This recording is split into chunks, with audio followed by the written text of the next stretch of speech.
Say goodbye to the IKEA Symfonisk Lamp. And say hello to the IKEA Symfonisk Lamp. Well guys, a new Sonos speaker is here, and it's another one from their collaboration with IKEA.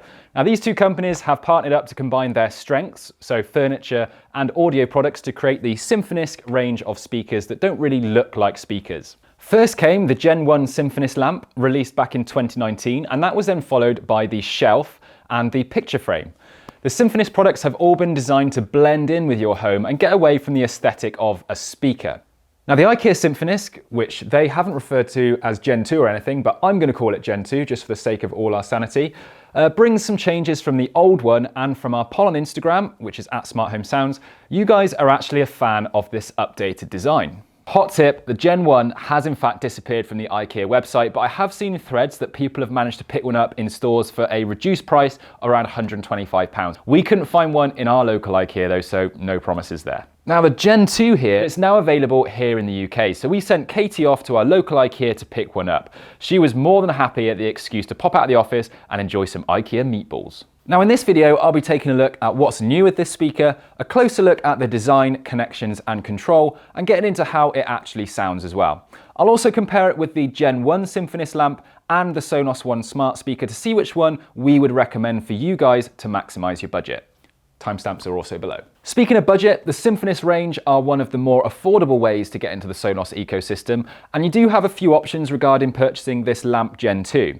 So you can actually buy just this bottom section for £159 separately, which will save you a bit of money if you already have a shade that you can use. Otherwise, IKEA are selling two different types of shade, a fabric shade for £20, making this £179, which is interestingly the same price as a Sonos One SL, or the glass shade that we have here for £40, so £199 in total, and that's the same price as a Sonos One Gen 2.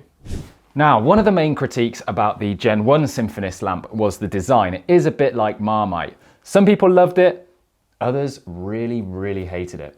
The whole concept of blending your speakers in with your home was a huge hit, but this is just a bit of an odd design. Now with them side by side like this, we can see some obvious changes. I would say on the whole, this is a far more universally accepting design. Now they've done away with this base plate and made it a bit smaller. So they actually said in their press release that they've conducted research on how people use these lamps, and most actually use it on a bedside table. So they've taken that into consideration in making it a bit more compact, although it's not a massive change in size. Now they've taken away this pretty cheap looking control knob, which didn't actually dim the light like you'd expect, and they've replaced it with a nice little button. They've also moved the controls that are on the base plate to the back of the speaker, which is good from an aesthetic point of view, but not the most practical thing, so that's obviously going to divide people. The fabric cover around this bottom section also feels like a bit of an upgrade to me. The old one, for a lack of a better comparison, feels a bit like the material of one of my granddad's jumpers, whereas this one feels more modern and neat. Now obviously the rest of the appearance will depend on the shade that you opt for. The glass top is also preferable over the frosted matte style one which we have here on the Gen 1, which did mark pretty easily. Now the fabric shade option personally wouldn't be for me, but I think that will appeal to some people too.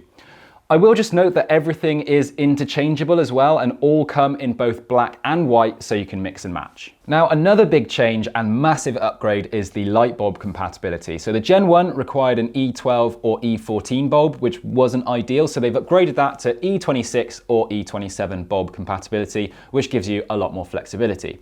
Now you can also use a Philips Hue bulb, which not only lets you adjust the colour, now you can also use a Philips Hue bulb, which not only lets you adjust the colour, but also adjust the brightness, which is brilliant. Actually, for me, this upgrade feels quite similar to the upgrade from the older Sonos Play One to the Sonos One. A bit of modernisation, and the whole thing feels more sleek and minimalistic. Design is very personal, of course, so I'm sure some will prefer this older one as well. For me, this new one is much more up my street, and it's why I'm taking this one home with me. Now, they haven't changed an awful lot else besides the sound, which I will get onto next. There is still an Ethernet connection, but they've moved it from the back to underneath, which is much neater in my opinion. There's still no 3.5mm audio input on this one. There's no smarts, as there's still no inbuilt mic, and no Bluetooth. And this brings us on to connection and control. So this is essentially a Sonos speaker. It's set up on the Sonos app, and setup has been upgraded with the addition of NFC. It's controlled either via the app or AirPlay 2, as well as through specific streaming services directly like Spotify Connect. Now you can connect this up with a smart device to give you voice control if that's something you want, but without a 3.5mm input and Bluetooth, it's not as simple as it could be, and it does rely on your Wi-Fi connection. For some people, especially those who have lots of smart speakers around their homes, I can see this being a little bit annoying. But for those coming from a Sonos home or looking to grow one, this does make sense. Now this keeps you in the Sonos ecosystem, something I'm sure Sonos were keen to push. Now I know there will be people who would have liked to see Bluetooth compatibility for more connection options. Again, this comes back to Sonos backing connection over Wi-Fi with all their products besides their portable speakers. Being in this ecosystem does come with quite a few benefits though. It grants you access to the Sonos app where you can access your streaming services, adjust bass and treble levels, and group speakers together. Symfonisk speakers can work seamlessly with each other and other Sonos speakers, so you can choose to group speakers to play the same thing or have different zones around your home. And in terms of stereo pairing, you will need 2 of the same speakers, so 2 of these Gen 2 or 2 of the Gen 1s. You can't stereo pair a Gen 2 with a Gen 1. However, you will be pleased to know a pair of Gen 2 lamps can also be used as rears to a Sonos soundbar, such as the Arc or Beam, which is great. Of course, with the Sonos app, you'll also get access to free software updates to enhance this speaker over time. Right, I think it's about time then we chat about the sound performance. Now, IKEA have made some changes here too in the Gen 2 and totally redesigned the acoustic architecture. Now, the Gen 1 was a directional speaker, but this Gen 2 has 180-degree sound, and it uses waveguide technology to better disperse and spread the sound around the room. Now, they did have similar tech in the picture frame too. Now on the whole, this change does alter the sound performance of the Gen 2 compared with its predecessor, but before I let you have a listen, I do need to talk about TruePlay tuning, which is a massive feature for Sonos speakers. What this technology does is it uses microphones in your iOS device to detect the environment that your speaker is in and then optimizes the performance for that space. Now out of the box, I have to say I wasn't overly impressed with the sound performance, but after running TruePlay, I found it did make a difference. Now TruePlay is only compatible with iOS devices, so no luck there. If you're an Android user, you've got to borrow a friend's. So now I've highlighted that, I'll let you know that all of these have been TruePlayed for the environment that they're in for testing. And now you can have a listen as we compare the Gen 2 lamp with the Gen 1 and then with the Sonos One. Now, usual disclaimer that we include these tests to give you guys a flavor, and hearing them over a YouTube video will never be as accurate as hearing them in real life and all that jazz. Okay, so we've got the sound test set up. Got the binaural mic here. Get this recording. So left ear, right ear. Cool, all looks good. So yeah, we'll start with the sound test on the Gen 1 Symfonisk Lamp.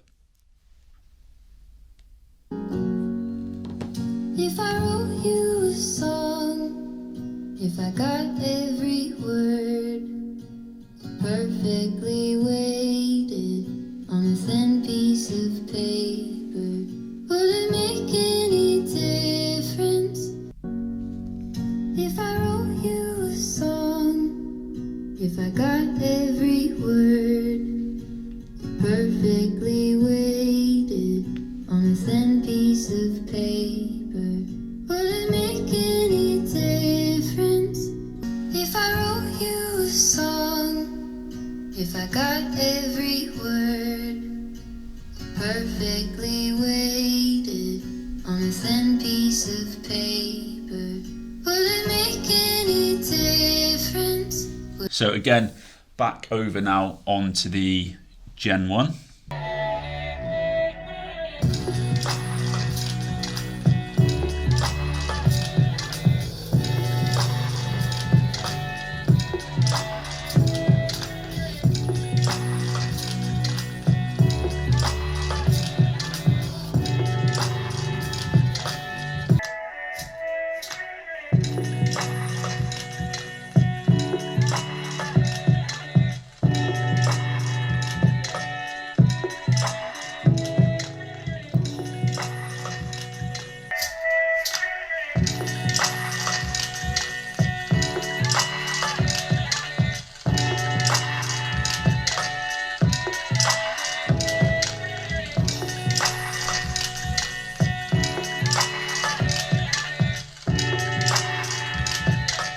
Overall, I think these all offer slightly different performances. The Sonos One for me offers the most detail and has tighter and more punchy bass.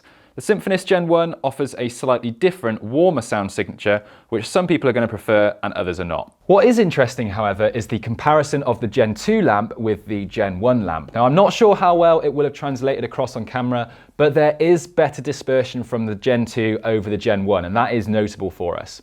For me, however, that change in acoustic architecture has led to a slight compromise somewhere in performance, particularly in the dynamic range. The clarity is there, but at times it's lacking the feeling of really punchy bass. It's still an enjoyable sound in my opinion, but I think the Gen 1 lamp actually holds the edge when you're sat in its sweet spot. I guess it does fully depend on how you plan on using these speakers as to how much that will impact your opinion. I did have to bump up the bass with the Lamp Gen 2 to be happy with the sound performance, which I wouldn't need to do with the Sonos One. This is not a hi-fi product that you're necessarily buying for the sound. This is a lifestyle product which gives you the ability to enjoy music as part of the Sonos ecosystem and be used as rather nice light as well. In an enclosed space like a bedroom, this would be all you need, but it does get a little bit lost in bigger rooms, so you'd want either a stereo pair of these or just a Sonos One, in our opinion. Now for me, something always felt a little bit off with the original Symfonisk lamp, and even with the picture frame, I feel like if you walked into a room, you wouldn't necessarily know they are a speaker, but you know something isn't quite right. Now with this new generation, I think it will blend in a little bit more. The first gen really impressed us when we first tested it, but the design was not to my personal taste. This one here, however, I really do like. I do think though it is a bit disappointing that they've not made any other major updates to the lamp, such as adding smart assistants and stuff like that in there. IKEA highlighted in their press release that this product is part of a long-term collaboration with Sonos, so we hope that that means there is still more to come from these two giants. So what other types of furniture would you like to see a Sonos speaker in? I'm personally really going for the IKEA Symfonisk plant pot. I think that would just be a great idea. Now I'm personally pretty tempted by the new Symfonisk and having one of these next to my bed. Just pop a Philips Hue bulb in there for some ambience, lovely job. If you want to see more Symfonisk related content, why not check out our review of the picture frame here, or take a look at our Sonos review playlist down here. So that's all from me today guys, catch you next time.